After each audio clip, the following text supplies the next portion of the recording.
looked down upon by others who wrap their righteous robes around themselves, but who are sold out to the Lord, seeking to serve Him, willing to sacrifice, willing to uproot their families in service to others. I'd rather be associated with them than with all the high-browed, high-nosed, I've got everything right, I am the mature Christian Pharisees in the world. And to be honest with you, another thing that truly bothers me about this whole situation is that we do have vitally important issues to be concerned about, to be focused upon. 2017 is going to be a time where there's going to be much discussion of justification because the 500th anniversary of the Reformation, and I believe, in all probability, a major statement from Pope Frankie that is going to create a fundamental schism in what was once called evangelicalism. The centrality of justification, the centrality, the constant attacks that I'm seeing on penal substitution. These are vitally important issues. And you know what? Jeff Durbin stands right by him on all of those things.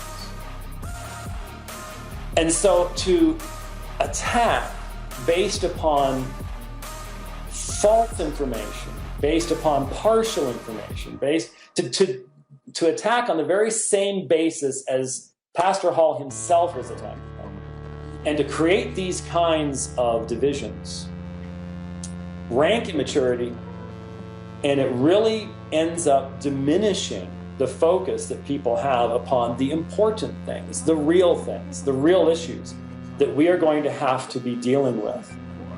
Because I do believe that the next number of years is going to bring tremendous pressure upon believing Christians.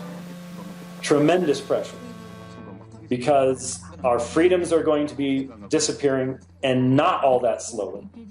I don't know how long we are going to be able to even have this kind of internet communication. And if there are going to be divisions, they better be divisions between us that are on the real issues that matter, not on the adiaphora, not on the issues of taste or even tone. They need to be on the things that really, really matter. And so many people today are willing to overlook the firm confession of faith on the part of people because, well, you don't look like me, you don't necessarily act or dress like me, you don't dot your I's and cross your T's the exact way that I do, and therefore I am going to ignore your profession. We can't go there. It's not the time to be doing it. It's not the time to be doing it. And so it's heartbreaking to see Pastor Hall double down on this meaningless thing. I'm not saying his concerns. I said last time, I said there's so many things I agree with you on. Your application in this context is slanderous. It's wrong. You missed it.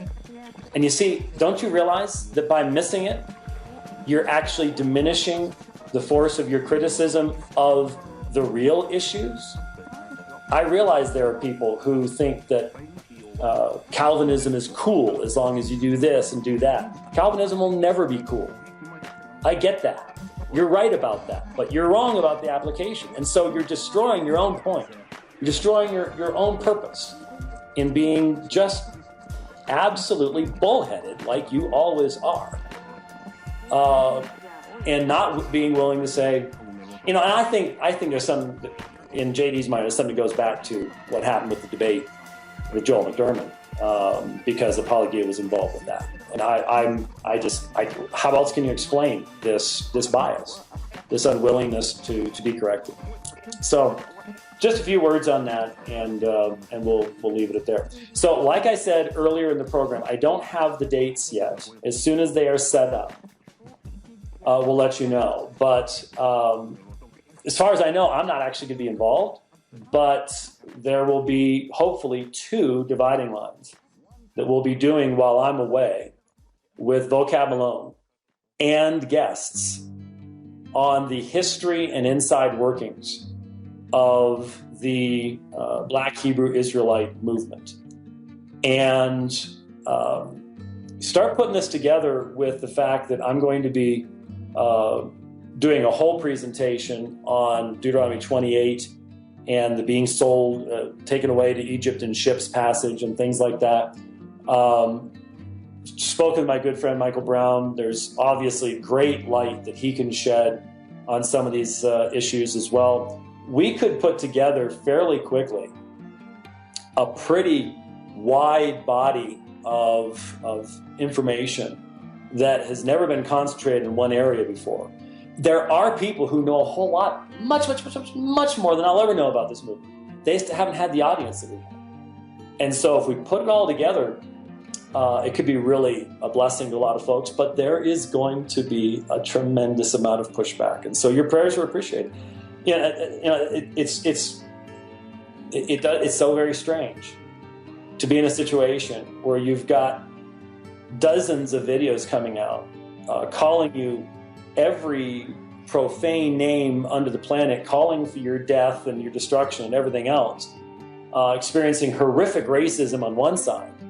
And then you find yourself spending time defending brothers against other brothers on just really inane issues.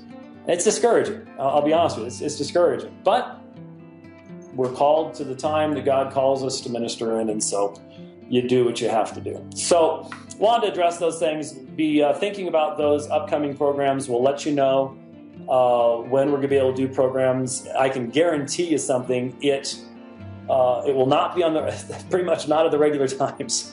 We're only going to be able to fit them in when we can fit them in. I'm traveling. Vocab has his schedule, et cetera, et cetera. So you're going to have to watch on Twitter. You're going to have to watch on Facebook. You're going to have to watch on the blog. And we will try to put announcements in each of those places and just do the best that we can along those lines. So appreciate you listening to The Dividing Line today. I'm going to wrap it up a little bit earlier than the jumbo because I've got some stuff going on this evening. And to be perfectly honest with you, I'm hungry.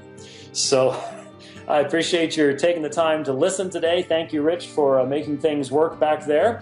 And certainly we'll be joining with you again before I get back to the studio. Thanks for listening. God bless.